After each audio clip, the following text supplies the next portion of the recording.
நண்பர்களே, நான் Venkatesan break through science சொசைட்டியினுடைய தமிழ்நாடு பிரசிடெண்ட்.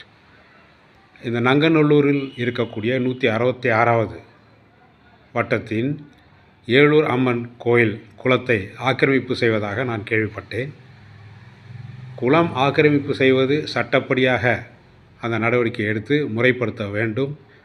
முடிந்தவரை அந்த ஆக்கிரமிப்பு அகற்றப்பட வேண்டும் என்பது அனைவருடைய அந்த பகுதியில் இருக்கக்கூடிய மக்களுடைய வேண்டுகோள். இயற்கை சார்ந்த சூழலை நேசிக்கக்கூடிய, அதை பராமரிக்க வேண்டும், சுற்றுச்சூழலை பாதுகாக்க வேண்டும் என்று கருதக்கூடிய எனது இந்த அறிவியல் அமைப்பான பிரேக் த்ரூ சயின்ஸ் சொசைட்டியும் நிச்சயமாக அத்தகைய ஒரு ஆக்கிரமிப்பு தவறானது என்று கருதுகின்றோம். அந்த ஏரி, குளம் போன்ற அனைத்தையும், அதுவும் குறிப்பாக நகர்மயமாகி வரக்கூடிய சென்னை நகரிலே அவற்றை பாதுகாப்பதும் பராமரிப்பதும் ஒரு அரசினுடைய கடமை.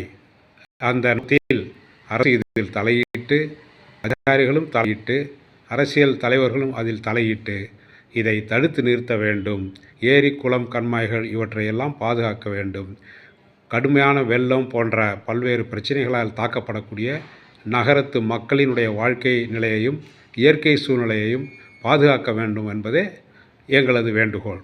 அதற்காக பாடுபடக்கூடிய அனைத்து மக்களுடனும் துணை நின்று அதற்காக கரம் கோர்க்கின்றோம். நன்றி.